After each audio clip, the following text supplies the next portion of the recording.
Les 5 pépins d'orange de Sir Arthur Conan Doyle.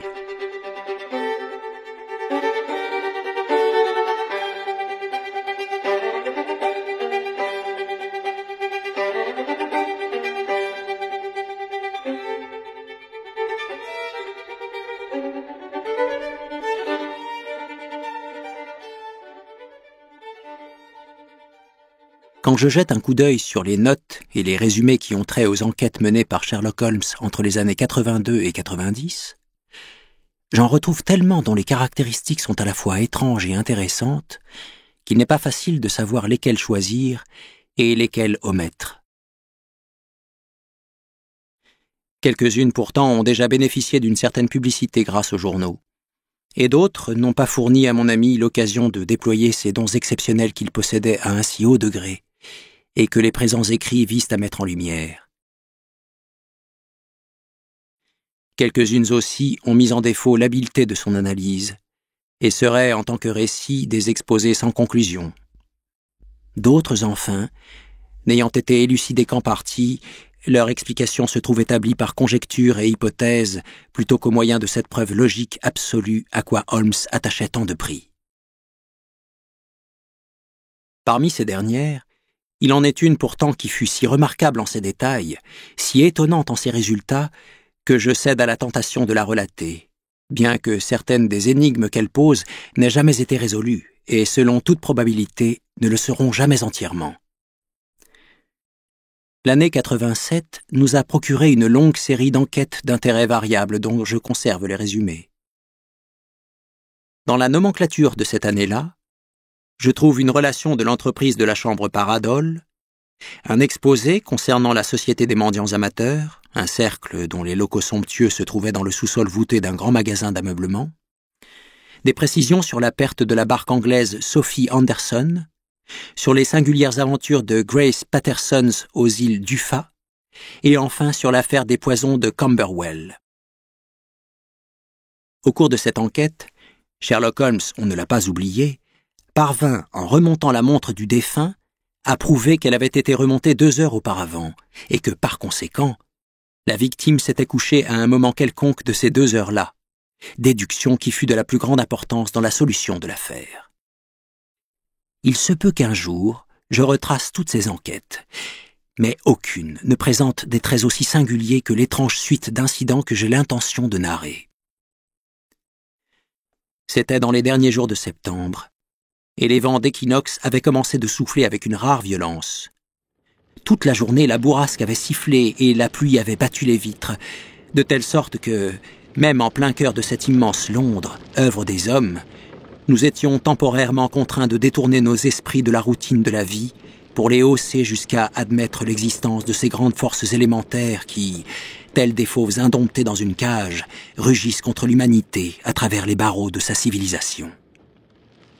À mesure que la soirée s'avançait, la tempête se déchaînait de plus en plus. Le vent pleurait en sanglotant dans la cheminée comme un enfant.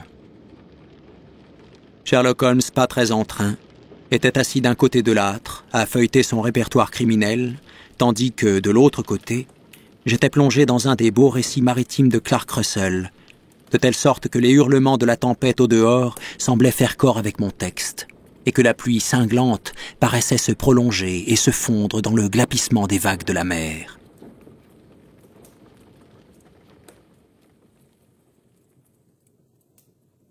Ma femme était en visite chez sa tante et, pour quelques jours, j'étais revenu habiter à Baker Street. « Eh mais, dis-je en regardant mon compagnon, il n'y a pas de doute, c'est la sonnette. Qui donc pourrait venir ce soir?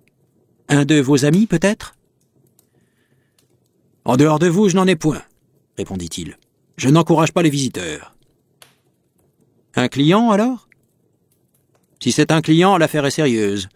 Sans cela, on ne sortirait pas par un tel temps et à une telle heure.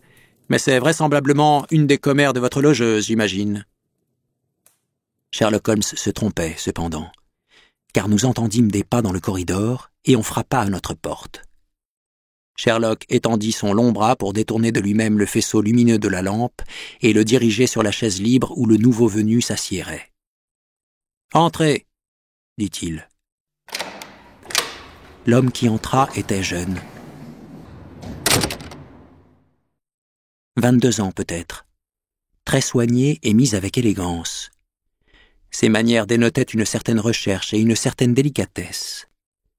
Tout comme le parapluie ruisselant qu'il tenait à la main, son imperméable luisant disait le temps abominable par lequel il était venu.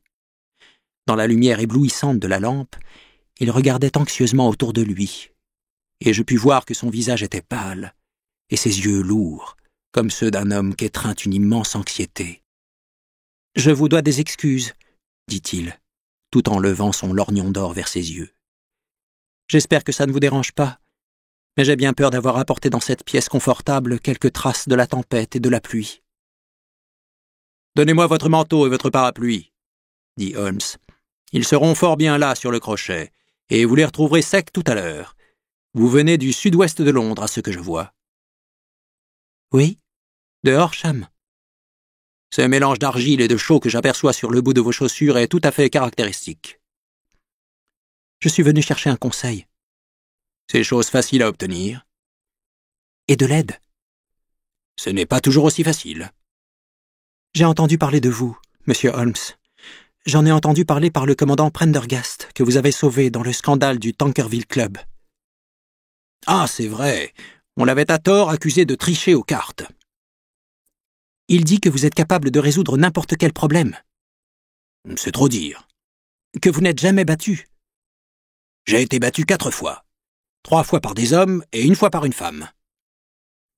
Mais qu'est-ce que cela comparé au nombre de vos succès? C'est vrai que, d'une façon générale, j'ai réussi. Vous pouvez donc réussir pour moi.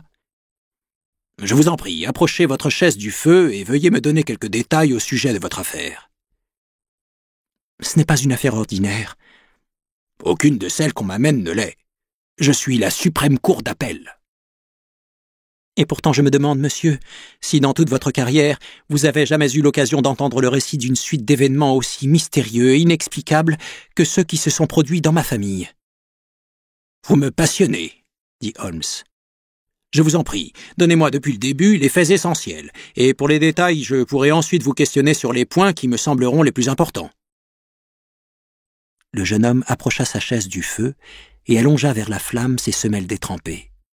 « Je m'appelle, dit-il, John Openshaw, mais ma personne n'a, si tant est que j'y comprenne quoi que ce soit, rien à voir avec cette terrible affaire. Il s'agit d'une chose héréditaire. Aussi, afin de vous donner une idée des faits, faut-il que je remonte tout au début. Il faut que vous sachiez que mon grand-père avait 2 fils. Mon oncle, Elias, et mon père, Joseph. Mon père avait à Coventry une petite usine qu'il agrandit à l'époque de l'invention de la bicyclette. Il détenait le brevet du pneu increvable Openshaw, et son affaire prospéra si bien qu'il put la vendre et se retirer avec une belle aisance. Mon oncle Elias émigra en Amérique dans sa jeunesse et devint planteur en Floride, où, à ce qu'on apprit, il avait très bien réussi. Au moment de la guerre de sécession, il combattit dans l'armée de Jackson, puis plus tard sous les ordres de Hood, et conquit ses galons de colonel. Quand Lee eut déposé les armes, mon oncle retourna à sa plantation, où il resta 3 ou 4 ans encore. Vers 1869 ou 1870, il revint en Europe et prit un petit domaine dans le Sussex, près de Horsham. Il avait fait fortune aux États-Unis, mais il quitta ce pays en raison de son aversion pour les nègres et par dégoût de la politique républicaine qui leur accordait la liberté. C'était un homme singulier et farouche qui s'emportait facilement. Quand il était en colère, il avait l'injure facile et devenait grossier. Avec cela, il aimait la solitude. Pendant toutes les années qu'il a vécues à Horsham, je ne crois pas qu'il ait jamais mis le pied en ville. Il avait un jardin, 2 ou 3 champs autour de sa maison, et c'est là qu'il prenait de l'exercice. Très souvent pourtant, et pendant des semaines de suite, il ne sortait pas de sa chambre. Il buvait pas mal d'eau-de-vie, il fumait énormément, et n'ayant pas besoin d'amis, et pas même de son frère, il ne voulait voir personne. Il faisait une exception pour moi.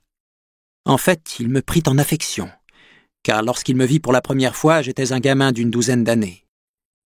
Cela devait se passer en 1878, alors qu'il était en Angleterre depuis 8 ou 9 ans. Il demanda à mon père de me laisser venir habiter chez lui et, à sa manière, il fut très bon avec moi. Quand il n'avait pas bu, il aimait jouer avec moi au tric-trac et aux dames, et il me confiait le soin de le représenter auprès des domestiques et des commerçants, de telle sorte qu'aux environs de ma 16e année, j'étais tout à fait le maître de la maison. J'avais toutes les clés et je pouvais aller où je voulais et faire ce qu'il me plaisait, à condition de ne pas le déranger dans sa retraite. Il y avait pourtant une singulière exception qui portait sur une seule chambre. Une chambre de débarras, en haut, dans les mansardes, qu'il gardait constamment fermée à clé, où il ne tolérait pas qu'on entrât, ni moi, ni personne.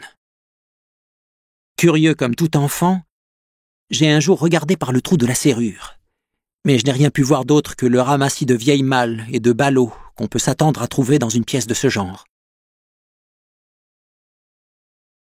Un matin, au petit déjeuner, c'était en mars 1883, une lettre affranchie d'un timbre étranger se trouva devant l'assiette du colonel. Avec lui, ce n'était pas chose courante de recevoir des lettres, car il payait comptant toutes ses factures et n'avait aucun ami. « Des Indes » dit-il en l'apprenant. « Le cachet de Pondichéry.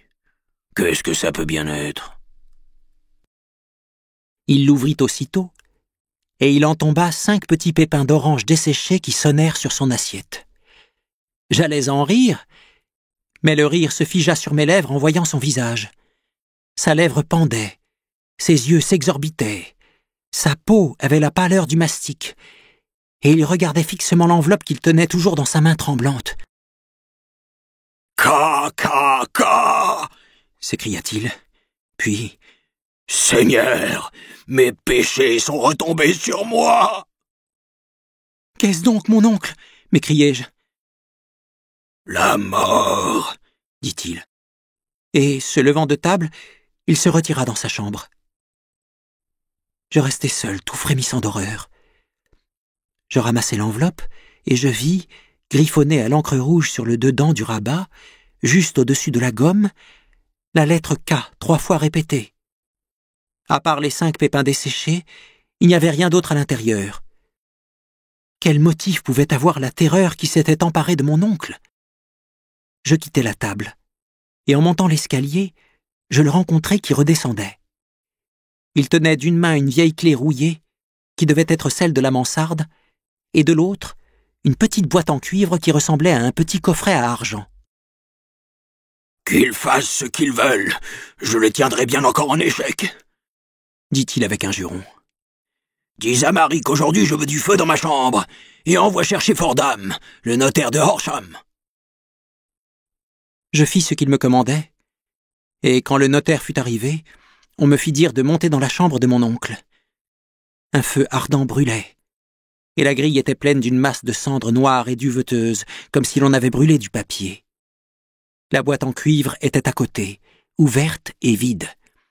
En y jetant un coup d'œil, j'eus un haut-le-corps, car j'aperçus, inscrit en caractères d'imprimerie sur le couvercle, le triple K que j'avais vu, le matin, sur l'enveloppe.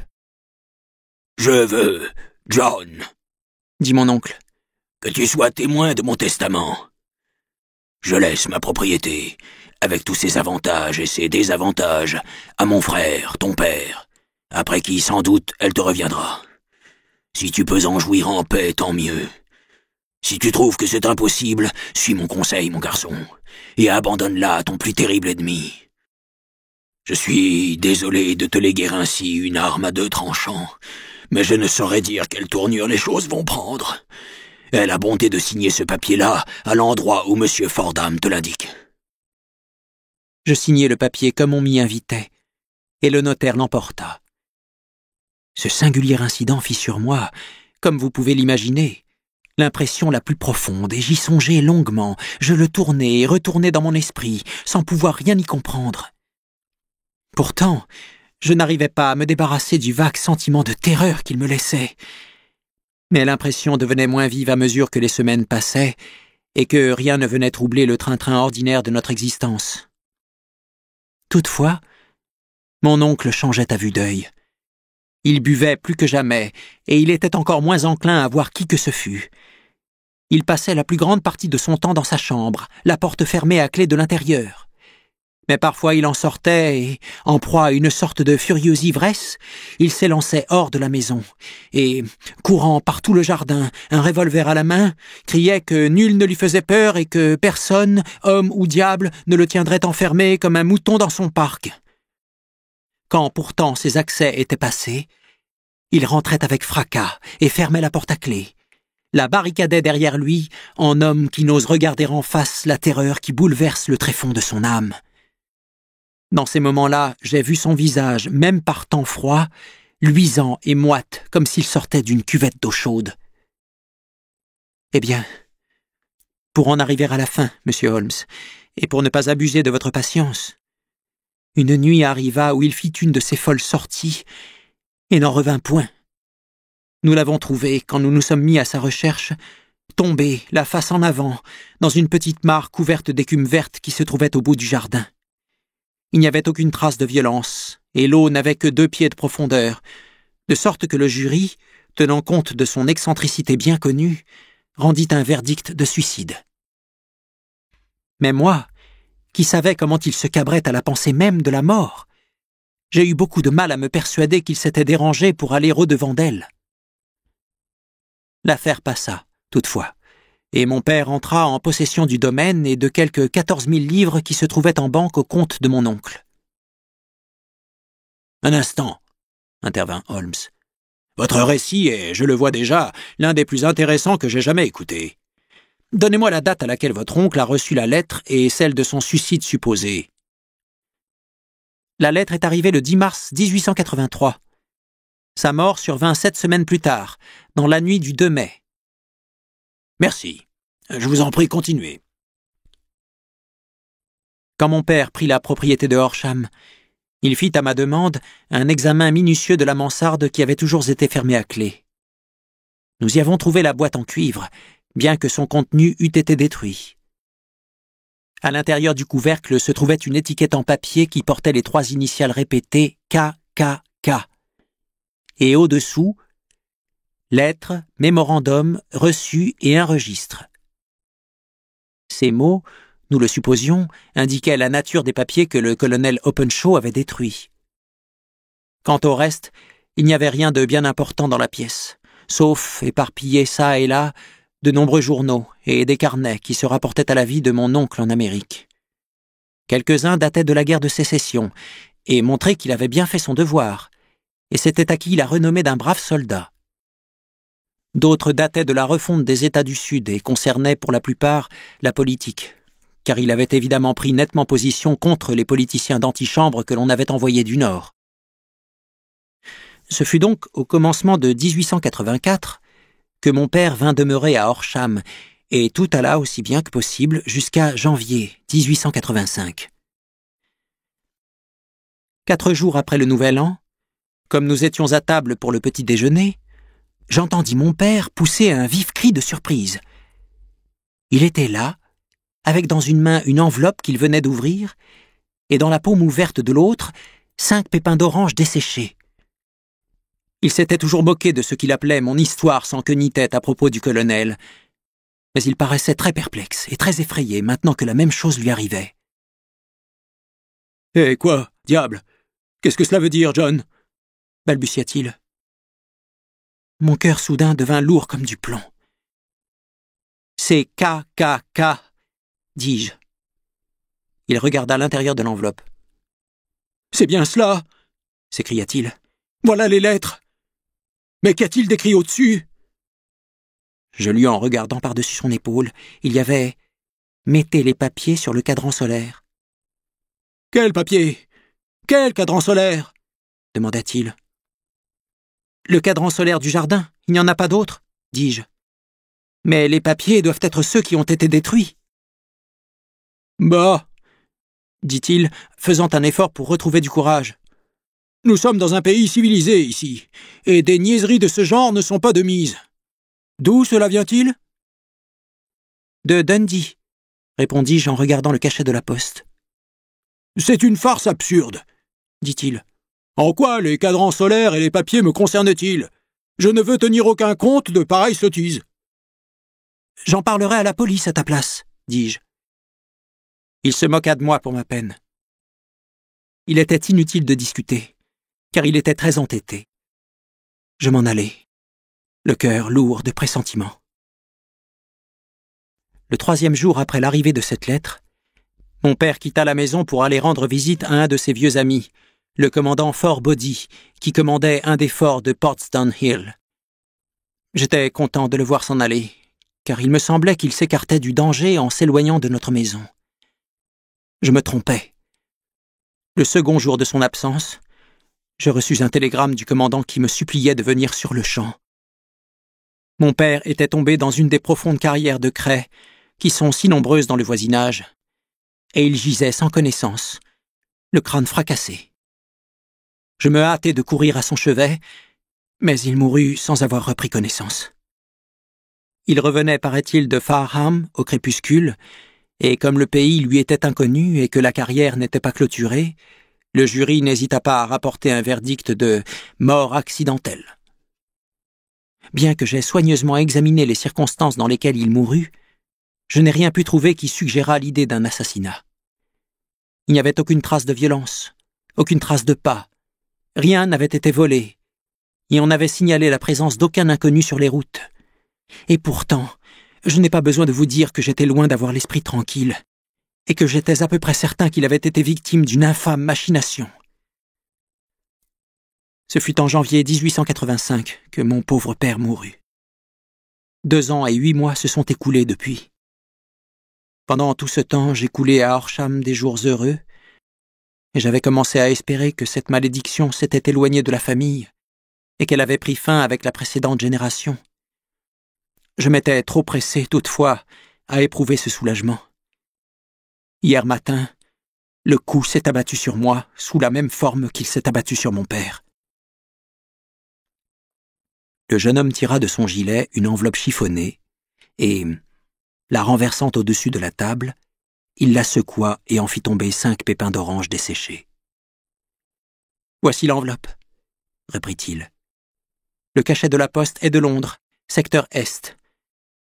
À l'intérieur, on retrouve les mêmes mots que sur le dernier message reçu par mon père. K, K, K. Puis, mettez les papiers sur le cadran solaire. » « Qu'avez-vous fait ?» demanda Holmes. « Rien. »« Rien ?» ?»« À vrai dire, » expliqua-t-il, en enfonçant son visage dans ses mains blanches, « je me suis senti impuissant. J'ai ressenti l'impression que doivent éprouver les malheureux lapins quand le serpent s'avance vers eux en zigzagant. Il me semble que je suis la proie d'un fléau inexorable et irrésistible dont nulle prévoyance, nulle précaution ne saurait me protéger. »« Taratata !» s'écria Sherlock Holmes. « Il faut agir, mon brave, ou vous êtes perdu. Du cran. Rien d'autre ne peut vous sauver. Ce n'est pas le moment de désespérer. »« J'ai vu la police. »« Ah !»« Mais ils ont écouté mon histoire en souriant. Je suis convaincu que l'inspecteur est d'avis que les lettres sont de bonnes farces et que la mort des miens fut réellement accidentelle, ainsi que l'ont déclaré les jurys, et qu'elle n'avait rien à voir avec les avertissements. » Holmes agita ses poings en l'air. « Incroyable imbécilité !» s'écria-t-il. « Ils m'ont cependant donné un agent pour habiter si je veux la maison avec moi. »« Est-il venu avec vous ce soir ?»« Non, il a ordre de rester dans la maison. » De nouveau, Holmes, furieux, éleva les poings. « Pourquoi êtes-vous venu à moi ?» dit-il. « Et surtout, pourquoi n'êtes-vous pas venu tout de suite ?» Je ne savais pas. Ce n'est qu'aujourd'hui que j'ai parlé à Prendergast de mes ennuis et qu'il m'a conseillé de m'adresser à vous. Il y a 2 jours pleins que vous avez reçu la lettre. Nous aurions déjà agi. Vous n'avez pas d'autres renseignements que ceux que vous nous avez fournis, je suppose. Aucun détail qui pourrait nous aider. Il y a une chose, dit John Openshaw. Une seule chose. Il fouilla dans la poche de son habit et en tira un morceau de papier bleuâtre et décoloré qu'il étala sur la table. « Je me souviens, dit-il, que le jour où mon oncle a brûlé ces papiers, j'ai remarqué que les petits bouts de marge non brûlés qui se trouvaient dans les cendres avaient tous cette couleur particulière. J'ai trouvé cette unique feuille sur le plancher de sa chambre, et tout me porte à croire que c'est peut-être un des papiers qui, ayant volé loin des autres, avait de la sorte échappé à la destruction. Sauf qu'il y est question de pépins, je ne pense pas qu'il puisse nous être d'une grande utilité. Je crois pour ma part que c'est une page d'un journal intime. Incontestablement, l'écriture est celle de mon oncle. Holmes approcha la lampe, et tous les deux nous nous penchâmes sur la feuille de papier dont le bord déchiré prouvait qu'on l'avait, en effet, arrachée à un carnet. Cette feuille portait en tête mars 1869, et en dessous se trouvaient les indications suivantes. 4. Hudson est venu. Même vieille discussion. 7. Envoyer les pépins à Macaulay, Taramore et Swain, de Saint-Augustin.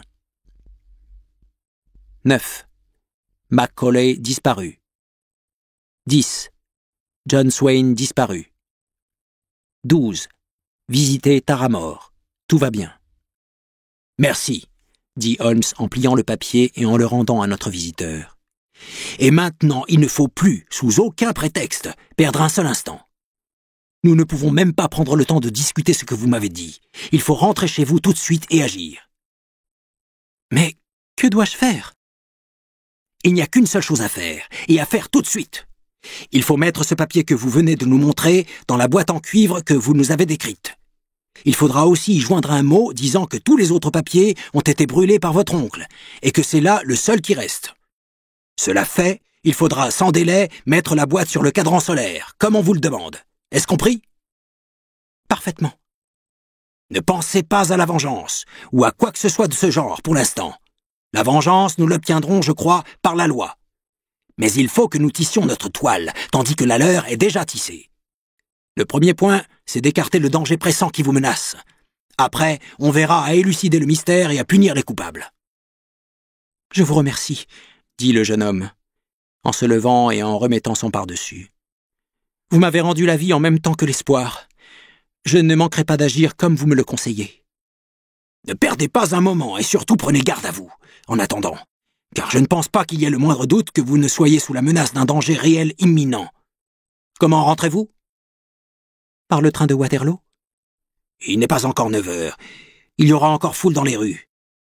J'espère donc que vous serez en sûreté, et pourtant vous ne sauriez être trop sur vos gardes. Je suis armé. C'est bien. Demain, je me mettrai au travail sur votre affaire.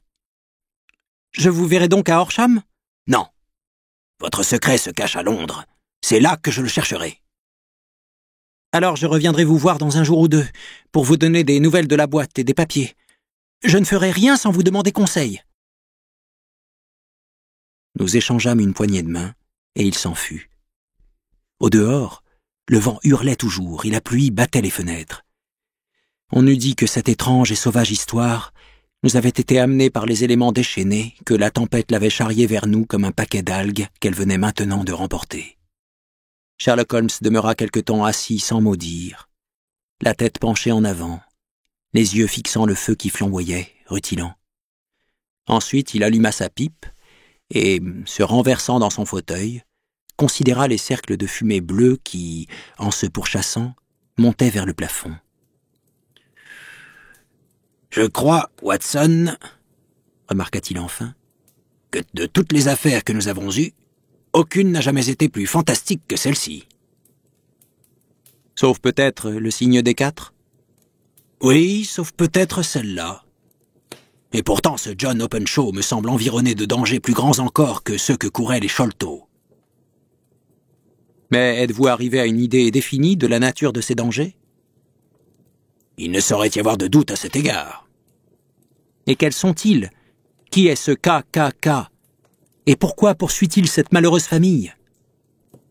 Sherlock Holmes ferma les yeux et plaça ses coudes sur le bras de son fauteuil, tout en réunissant les extrémités de ses doigts. « Le logicien idéal, remarqua-t-il, quand une fois on lui a exposé un fait sous toutes ses faces, en déduirait non seulement toute la chaîne des événements qui ont abouti à ce fait, mais aussi tous les résultats qui s'ensuivraient. De même que Cuvier pouvait décrire exactement un animal tout entier en examinant un seul os, de même l'observateur qui a parfaitement saisi un seul maillon dans une série d'incidents devrait pouvoir exposer avec précision tous les autres incidents, tant antérieurs que postérieurs. Nous n'avons pas encore bien saisi les résultats auxquels la raison seule est capable d'atteindre. On peut résoudre, dans le cabinet, des problèmes qui ont mis en défaut tous ceux qui en ont cherché la solution à l'aide de leur sens. Pourtant, pour porter l'art à son summum, il est nécessaire que le logicien soit capable d'utiliser tous les faits qui sont venus à sa connaissance, et cela implique en soi, comme vous le verrez aisément, une complète maîtrise de toutes les sciences, ce qui, même en ces jours de liberté de l'enseignement et d'encyclopédie, est un avantage assez rare. Il n'est toutefois pas impossible qu'un homme possède la totalité des connaissances qui peuvent lui être utiles dans ses travaux, et c'est, quant à moi, ce à quoi je me suis efforcé d'atteindre. Si je me souviens bien, dans une certaine circonstance, au premier temps de notre amitié, vous aviez défini mes limites de façon assez précise. « Oui, » répondis-je en riant. C'était un singulier document. La philosophie, l'astronomie et la politique étaient notées d'un 0, je me le rappelle. La botanique, médiocre. La géologie, très sérieuse en ce qui concerne les tâches de boue de n'importe quelle région située dans un périmètre de 50 miles autour de Londres. La chimie, excentrique. L'anatomie, sans méthode. La littérature passionnelle et les annales du crime, uniques. Je vous appréciais encore comme violoniste, boxeur, épéiste, homme de loi, et aussi pour votre auto-intoxication par la cocaïne et le tabac. C'étaient là, je crois, les principaux points de mon analyse. La dernière remarque fit rire mon ami. « Eh bien, dit-il, je répète aujourd'hui, comme je le disais alors, qu'on doit garder sa petite mansarde intellectuelle garnie de tout ce qui doit vraisemblablement servir, et que le reste peut être relégué dans les débarras de la bibliothèque où on peut les trouver quand on en a besoin. Or, dans un cas comme celui que l'on nous a soumis ce soir, nous avons certainement besoin de toutes nos ressources. Ayez donc la bonté de me passer la lettre K de l'encyclopédie américaine, qui se trouve sur le rayon à côté de vous. Merci. Maintenant, considérons la situation et voyons ce qu'on en peut déduire. Tout d'abord, nous pouvons, comme point de départ, présumer non sans de bonnes raisons que le colonel Openshaw avait des motifs très sérieux de quitter l'Amérique. À son âge, les hommes ne changent pas toutes leurs habitudes et n'échangent point volontiers le charmant climat de la Floride pour la vie solitaire d'une cité provinciale d'Angleterre. Son grand amour de la solitude dans notre pays fait naître l'idée qu'il avait peur de quelqu'un ou de quelque chose. Nous pouvons donc supposer, et ce sera l'hypothèse d'où nous partirons, que ce fut la peur de quelqu'un ou de quelque chose qui le chassa d'Amérique. Quant à la nature de ce qu'il craignait, nous ne pouvons la déduire qu'en considérant les lettres terribles que lui-même et ses successeurs ont reçues. Avez-vous remarqué les cachets postaux de ces lettres? La première venait de Pondichéry, la seconde de Dundee et la troisième de Londres. De Londres, secteur Est. Qu'en déduisez-vous? Ce sont tous les trois des ports. J'en déduis que celui qui les a écrites était à bord d'un vaisseau. Excellent, Watson. Nous avons déjà un indice. On ne saurait mettre en doute qu'il y a des chances, de très fortes chances, que l'expéditeur fût à bord d'un vaisseau. Et maintenant, considérons un autre point. Dans le cas de Pondichéry, 7 semaines se sont écoulées entre la menace et son accomplissement. Dans le cas de Dundee, il n'y a eu que 3 ou 4 jours. Cela ne vous suggère-t-il rien? La distance est plus grande pour le voyageur. Mais la lettre aussi a un plus grand parcours pour arriver. Alors je ne vois pas. Il y a au moins une présomption que le vaisseau dans lequel se trouve l'homme, ou les hommes, est un voilier. Il semble qu'ils aient toujours envoyé leur singulier avertissement ou avis avant de se mettre eux-mêmes en route pour leur mission. Vous voyez avec quelle rapidité l'action a suivi l'avis quand celui-ci est venu de Dundee. S'ils étaient venus de Pondichéry dans un steamer, ils seraient arrivés presque aussi vite que leurs lettres.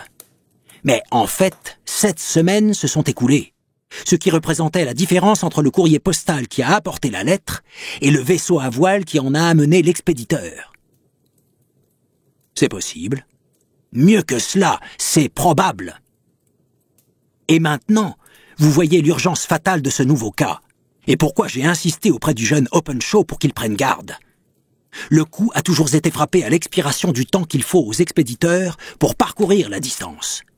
Mais cette fois-ci, la lettre vient de Londres et par conséquent, nous ne pouvons compter sur un délai. « Grand Dieu !» m'écriai-je. « Que peut signifier cette persécution impitoyable ?» Les papiers qu'Openshaw a emportés sont évidemment d'une importance capitale pour la personne ou les personnes qui sont à bord du voilier. Il apparaît très clairement, je crois, qu'il doit y avoir plus d'un individu. Un homme seul n'aurait pu perpétrer ces 2 crimes de façon à tromper le jury d'un coroner.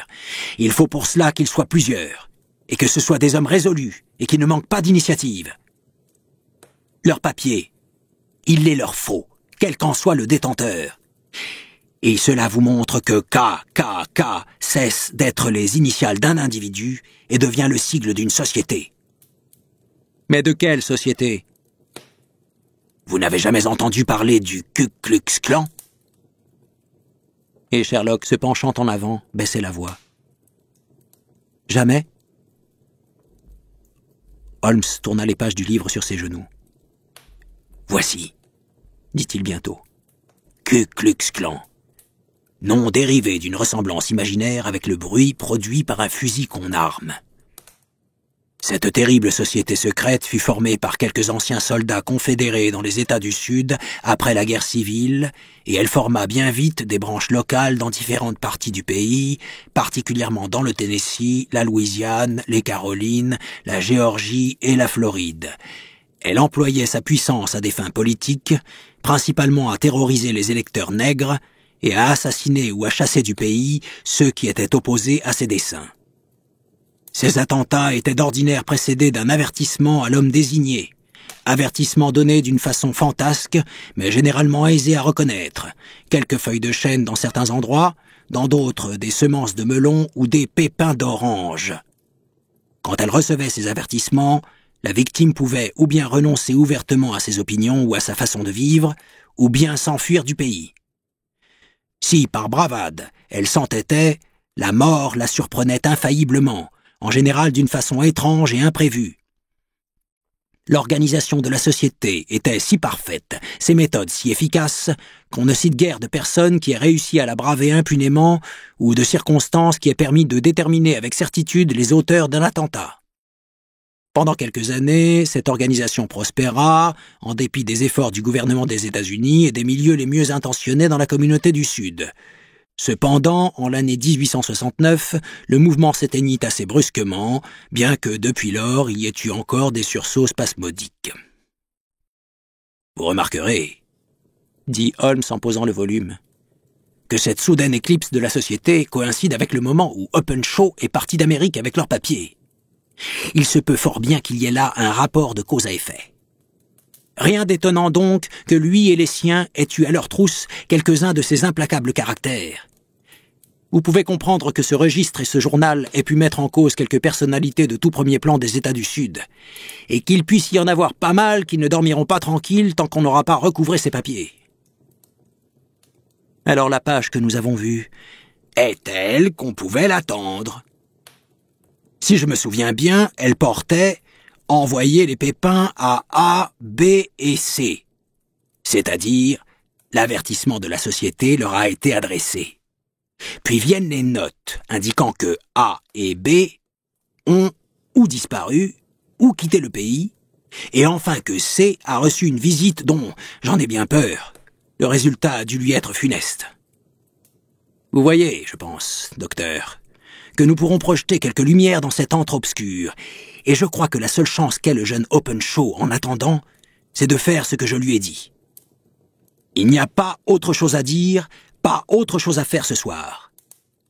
Donnez-moi donc mon violon, et pendant une demi-heure, tâchons d'oublier cette misérable époque, et les agissements plus misérables encore des hommes, nos frères. Le temps s'était éclairci le matin, et le soleil brillait d'un éclat adouci à travers le voile imprécis qui restait tendu au-dessus de la grande ville. Sherlock Holmes était déjà en train de déjeuner quand je suis descendu. « Vous m'excuserez, dit-il, de ne pas vous avoir attendu. J'ai devant moi, je le prévois, une journée copieusement occupée à étudier le cas du jeune Openshaw. » « Quelle marche allez-vous suivre ? » « Cela dépendra beaucoup des résultats de mes premières recherches. Il se peut qu'en fin de compte, je sois obligé d'aller à Horsham. Vous n'irez pas en premier lieu? Non, je commencerai par la cité. Sonnez, la servante vous apportera votre café. En attendant, je pris sur la table le journal non déplié encore, et j'y jetai un coup d'œil. Mon regard s'arrêta sur un titre qui me fit passer un frisson dans le cœur.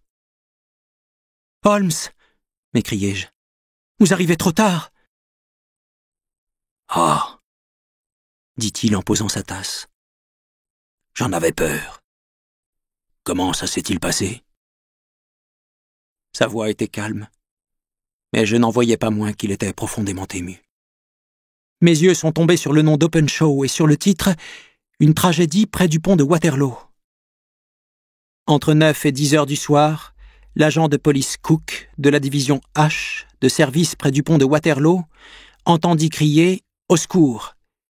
puis le bruit d'un corps qui tombait dans l'eau. La nuit extrêmement noire et le temps orageux rendaient tout sauvetage impossible, malgré la bonne volonté de plusieurs passants. L'alarme toutefois fut donnée, et avec la coopération de la police fluviale, le corps fut trouvé un peu plus tard. C'était celui d'un jeune homme dont le nom, si l'on en croit une enveloppe qu'on trouva dans sa poche, serait John Openshaw, et qui habiterait près de Horsham.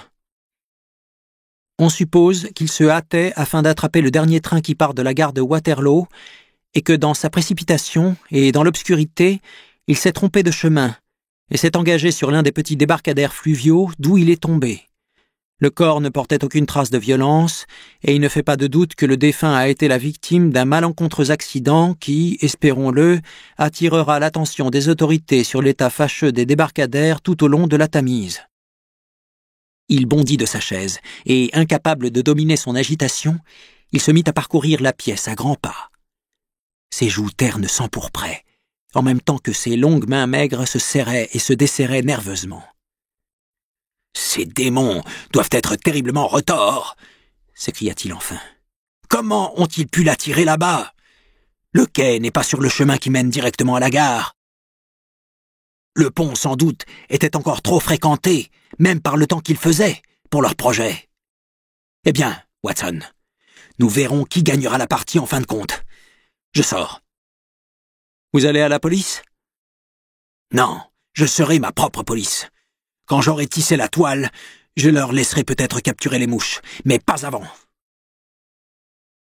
Toute la journée, je fus occupé par ma profession, et ce ne fut que tard dans la soirée que je revins à Baker Street. Sherlock Holmes n'était pas encore rentré. Il était presque 10 heures quand il revint, l'air pâle et épuisé. Il se dirigea vers le buffet, et, arrachant un morceau de pain à la miche, il le dévora, puis le fit suivre d'une grande gorgée d'eau. « Vous avez faim ?» constatai-je. « Je meurs de faim. Je n'y pensais plus. Je n'ai rien pris depuis le petit déjeuner. »« Rien ? » ?»« Pas une bouchée. Je n'ai pas eu le temps d'y penser. »« Et avez-vous réussi ?»« Fort bien. »« Vous avez une piste ?»« Je les tiens dans le creux de ma main. Le jeune Openshaw ne restera pas longtemps sans être vengé. Watson, nous allons poser sur eux-mêmes leur diabolique marque de fabrique. C'est une bonne idée. » Il prit une orange dans le buffet, l'ouvrit, et en fit jaillir les pépins sur la table. Il en prit 5 qu'il jeta dans une enveloppe. À l'intérieur du rabat, il écrivit « S.H. pour J.C. » Il la cacheta et l'adressa au capitaine James Calhoun, 3 mâts Lone Star, Savannah, Géorgie. « Cette lettre l'attendra à son arrivée au port, » dit-il en riant doucement. « Elle lui vaudra sans doute une nuit blanche. Il constatera que ce message lui annonce son destin avec autant de certitude que ce fut avant lui le cas pour Openshaw. » « Et qui est ce capitaine Calhoun ?»« Le chef de la bande. J'aurai les autres, mais lui d'abord. » « Comment l'avez-vous donc découvert ?» Il prit dans sa poche une grande feuille de papier couverte de dates et de notes. « J'ai passé toute la journée, dit-il, à suivre sur les registres de Lloyd et sur des collections de journaux tous les voyages postérieurs des navires qui ont fait escale à Pondichéry en janvier et en février 83. On en donnait, comme y ayant stationné au cours de ces 2 mois, 36 d'un bon tonnage. De ces 36, le Lone Star attira tout de suite mon attention parce que, bien qu'on l'annonçât comme venant de Londres, son nom est celui que l'on donne à une province des États-Unis. Le Texas, je crois. Je ne sais plus au juste laquelle, mais je savais que le vaisseau devait être d'origine américaine. Et alors? J'ai examiné le mouvement du port de Dundee, et quand j'ai trouvé que le 3-mât Lone Star était là en janvier 83, mes soupçons se sont changés en certitude. Je me suis alors informé des vaisseaux qui étaient à présent à l'ancre dans le port de Londres. Et alors? Le Lone Star est arrivé ici la semaine dernière. Je suis allé au dock Albert et j'ai appris que ce 3-mât avait descendu la rivière de bonne heure ce matin, avec la marée. J'ai télégraphié à Gravesend, d'où l'on m'a répondu qu'il venait de passer. Et comme le vent souffle d'est, je ne doute pas qu'il ne soit maintenant au-delà des Goodwins et non loin de l'île de White. Qu'allez-vous faire alors? Oh, je les tiens. Lui et les 2 seconds sont, d'après ce que je sais, les seuls Américains à bord. Les autres sont des Finlandais et des Allemands. Je sais aussi que tous 3 se sont absentés du navire hier soir. Je le tiens de l'arrimeur qui a embarqué leur cargaison. Au moment où leur bateau touchera Savannah, le courrier aura porté cette lettre, et mon cablogramme aura informé la police de Savannah qu'on a grand besoin de ces messieurs ici, pour y répondre d'une inculpation d'assassinat. Mais les plans les mieux dressés des hommes comportent toujours une part d'incertitude. Les assassins de John Openshaw ne devaient jamais recevoir les pépins d'orange qui leur auraient montré que quelqu'un d'aussi retors et résolu qu'eux-mêmes était sur leur piste. Les vents de l'équinoxe soufflèrent très longuement et très violemment cette année-là. Longtemps, nous attendîmes des nouvelles du Lone Star. Elles ne nous parvinrent jamais. À la fin, pourtant, nous avons appris que quelque part, bien loin dans l'Atlantique, on avait aperçu, ballotté au creux d'une grande vague, les tambours fracassés d'un bateau. Les lettres LS y étaient sculptées, et c'est là tout ce que nous saurons jamais du sort du Lone Star.